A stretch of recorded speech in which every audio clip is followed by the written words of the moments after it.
Welcome to Diary of a Dragon Priestess. I'm your host, Yolandi, and I am very glad to be back from my trip in Slovenia. And I'm having a bit of a giggle right now as I just spent the last 20 minutes talking to you without pressing record, which is really shows you how freaking chill I am at the moment. So I'm back in England, miserable weather as per usual, standard prescription. I'm in my house today because I don't want to walk through the rain to go to my studio. I'm looking at the beautiful bluebells that is filled my garden in literally a week. When I left on Saturday last week, there were not one single one out. And I came back on Sunday evening and the garden is full of bluebells. So nature is absolute magic. So yeah, I'm here today and I've got some stuff I want to share with you guys. Um, so first, my trip to Slovenia was absolute magic. So it was one of those trips that was my brother and sister-in-law every year comes to Europe and we try and see each other because they live in South Africa. So this year they chose Slovenia, and Slovenia has been on my list for ages, especially since my husband cycled through there quite a few years back, and he was just like, Yolandi, this place is so beautiful, we have to go. And so this was my excuse to go to Slovenia. And we went for a week to Lake Bled and to Ljubljana. And as I was on the aeroplane with my son, my husband joined us a few days later. Um, I basically found out that this was called the City of Dragons. Ljubljana is the City of Dragons. And because I've been so busy, I didn't do any research. I kind of like was like, oh, I wonder what we're going to do. And then realized, oh my goodness, I'm on my way to the City of Dragons. And it did not disappoint. There were statues. There were like, I even got dragon socks. It was absolutely amazing. Um, and Lake Blade was so beautiful. Nature, it's like fairy tale place. Like if you ever have the opportunity to go there, just go there. Because it was one of those holidays where I really felt like I landed in my body. Nature was amazing, and just spending time with my family was so amazing. So much laughter, so much fun. It was just great. Anyway, so I'm back now for 4 days, and then I'm off to Morocco this weekend on Friday for another little retreat that I'm going on, which I will share more about next week. So April is definitely my month of travel. But during this time as well, my son's writing exams, college exams in less than a month, and one of his subjects is psychology, and he needed to do some studying, and I obviously offered to just to riff with him on like the modules and the subjects, just so that he could be confident with what he's learning. And so it was really interesting because in the last few days, one of the subjects that they looked at was compliance and obedience. And I thought to myself, okay, how interesting that we're doing this. And I mean, it was really funny this morning. He was looking at the nervous system, and I'm teaching a workshop this evening on the body and the nervous system. And I was just like, okay, universe, I get you. You really want me to listen. Anyway, so back to compliance and obedience. And he shared with me some interesting studies about like where people were forced to do things that for me, I listened and I'm like, why didn't they just leave and say no? Because it wasn't like someone was holding a gun to their head and forcing them to, to do these things in the studies. And it was really interesting because the statistics was also like, about 65% of the people, the men in the one study particularly that they did, basically complied. And this study actually harmed, well, they didn't really harm, but the perception was that it would harm the other person. And yet they continued. And 100% of women participating in the study actually complied to the highest level of harm to the other person. And it blew my mind to think that as humans, when someone is in a position of authority telling us to do something, we'll actually comply, right? Like this is how we are wired. This is how we've been conditioned. This is how we do life. And it's all to be accepted, to not get into trouble, to basically belong. And we will actually do things that's really harmful to other people as well. And it doesn't take a lot of people in these studies. It literally, if three people, kind of followed the rules, everyone else went with them. And it did my head in. I was literally like, oh my God.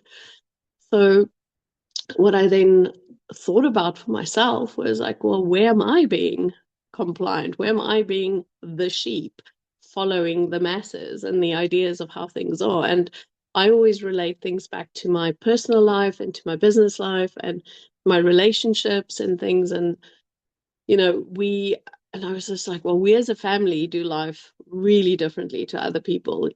We'll our Christmas consists of basically not doing anything like everyone else. It's just like little things. This is like the way that um, the way that we just communicate with each other is completely different to other people. The way that we like just connect with each other is completely different to other people.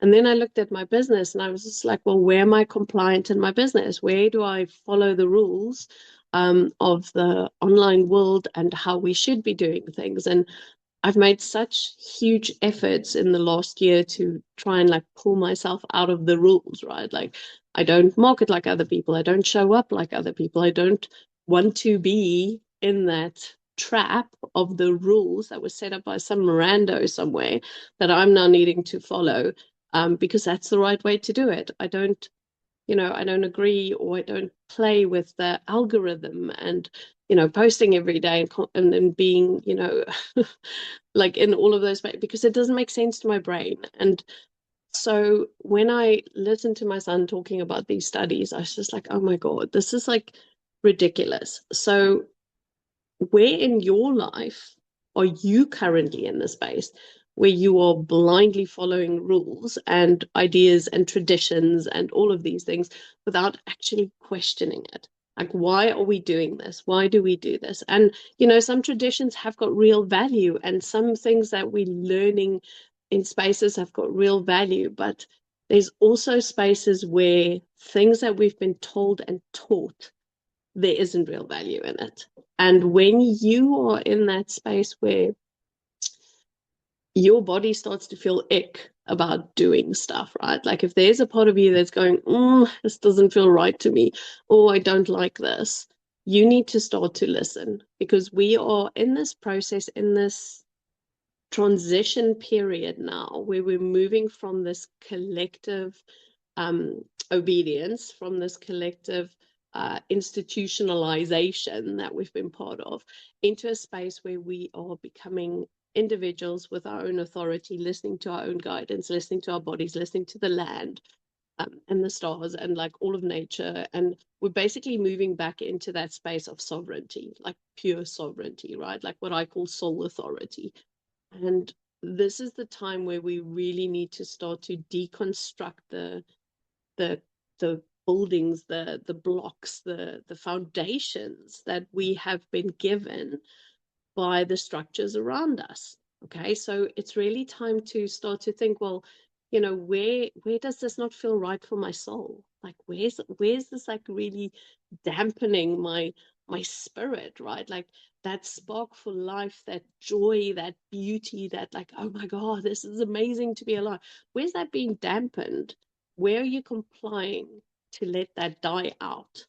Okay, because it's intense and it's it's time to change. Now, the one thing also that my son shared with me was that part of the studies that they did was they looked at what would happen if in a group of people, a few people said, no, we're not going to follow the rules, right? Like I keep putting these in inverted commas.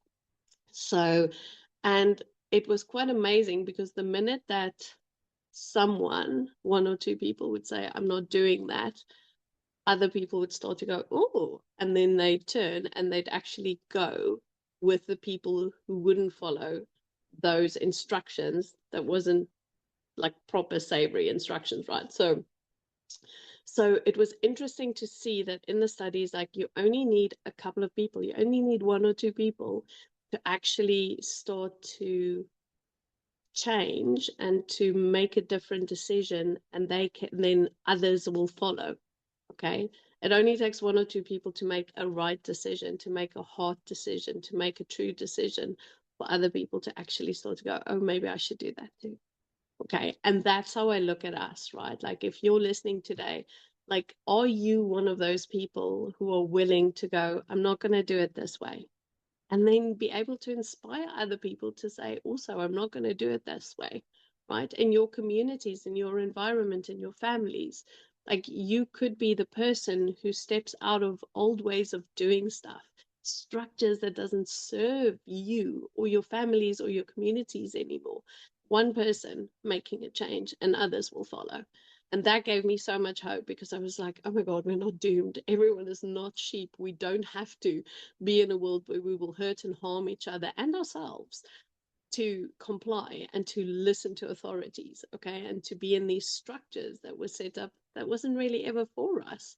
Okay, so many of the structures that we adhere to does not serve us. Okay, and I'm for me, it actually, like, I even went back to like the smallest things, right? Like, go back to the smallest things in your life. Start there. This isn't about like you need to now go and like overthrow your government, unless that's something you want to do. But like, when we start with change, when I start here in my own house, when I start here in my environment, in my community, and I start to do things that's good for me, that's good for my environment, that's good for my land, right? Like, I start to do that. That then creates change, and that creates change, and that creates, like, it's a ripple effect, right? And so, because it's always like people are like, I don't even know where to start. Well, compliance and obedience is a choice. That's all it is. It is a choice. When I looked at those studies that my son shared, like, there was no one there holding a gun to anyone's head. There was no one there forcing. All they had on was a fucking lab coat telling someone to do something at a university. And I'm like, if that's all it takes for you to comply, that is freaking scary, because no one forced them. No one told those people that you would come to harm if you refused and walked out of this experiment. Okay, so I mean, this is like important stuff. And you have a choice. All of these things are a choice. And that's the beauty of life, right? And some choices might need you to go a bit of a longer route to make an impact or to make a change, but it's all part of the process. It's all part of the journey. And that's what we're all doing. So really today it is about like, where are you being compliant where you shouldn't be? And this is really about starting to trust your instincts, okay? This is about starting to trust your body. When there's a part of you that's going, oh my God, this does not light me up, this does not feel right for me, this is not, in alignment with my values or how I want to live life or be, then you need to question it, because why the fuck are you doing it? Okay, make a change. You are allowed to change things. This is the whole point of being a sovereign human being. And that's why I keep banging on about, like, you need to listen to your body, because your body is going to be your biggest guide in terms of your sovereignty. And it also made me think about this course with the dragons, the dragon alchemy course, and how they want to work through every single fear, because their message constantly is every single fear is a choice, Yolandi. Like, you guys have to understand that, your fear of like inadequacy or failure or whatever, it's all a choice. So when you start to see it for what it is, what you've been given by the institutions and the structures, and if you can take yourself out of that, you return to your sovereignty. So so this course is about returning to sovereignty. So I keep coming back to it, but it is such an important thing for me, because it's like, we have to start trusting ourselves and listening to ourselves. This is the time now. No one's going to do this for you. You have to decide. You have to decide. So yeah, that's me on my horse about this, right? um Okay, so that's what I wanted to speak about today, was just like compliance and obedience. So take a moment and just sit down and just take the parts of your life, right? In your business, in your family structure, in your relationships, like, in your life, where are you being obedient and compliant, where you shouldn't be? And that's as simple as that. And what do you need to do to change it? because all it ever is a choice. Because at the end of the day, we were created sovereign. We are here to be sovereign. We are here to make choices that is in the highest good for us. And then also, when it is for us, it becomes for our environment, it becomes for our people as well. Okay. And for our land, for God's sake. So, anyway, okay. So that's what I wanted to say about that. Now that I've actually recorded it. Hallelujah. So then there's a few little announcements that I need to make. And first things first, Dragon Alchemy course. We're going to start in the beginning of May. I'm opening the doors on the 28th of April. But if you want to sign up for the wait list, then you'll get the first emails and you'll be able to go and register yourself to join us. It's going to be like 3 months. It's going to be every 2 weeks. We're going to be working through one fear center. So there's 7 fear centers. And then there will also be a beautiful 8-8 Lionsgate activation that I will be giving you guys. So that's basically when we finish. And then the second thing is Project Earthwork is going to London. So we are super excited.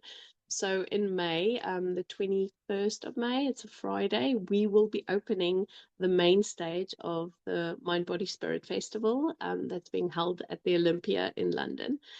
So this is a big deal for us because our mission with the project's always been to educate people about the land, to really bring focus to our connection with the land. And when we are doing, you know, big things like a massive festival, and how are we honoring the land that we're working on, right? Like, how do we get to work with Gaia in conjunction with the stuff that we're bringing and the magic that we're bringing to other people? So it's such an honor for us to be able to open this. So myself, Charlie, and Karen will be there on the Friday morning. So come and join us if you're around. We would absolutely love to see you there. And then just the last thing is that in June, the weekend of the 26th, we're going to be in Glastonbury. So this is going to be our last one in Glastonbury for a while. And we are running a 2-day workshop there where you get to work with the land, where you get to learn from us. It's called From Soil to Starfire. It's going to be a biggie. It's, yeah, it's all about like our connection with the land, our connection with ourselves, and then some star magic in there as well. So there's a lot happening. And we've only got a few places left. So if you want to join us, please make sure that you do. It's so worth it. And I'm just so grateful because the majority of people who went last year is coming back this year. So it's just like that speaks volumes to me. So come and join us, come and be part of our community, and come and hang out with us for a weekend and just have fun and learn and connect. And it's magic. Yeah, so those are the things. And I'll post the links also just in the descriptions. So, and that's it. So have a magical week. I will speak to you when I'm back from Morocco. I'm sure with some more insights and information. And I'm just sending you all the love, and be gentle with yourself. We're going through big, big changes at the moment. Thank you, thank you, thank you.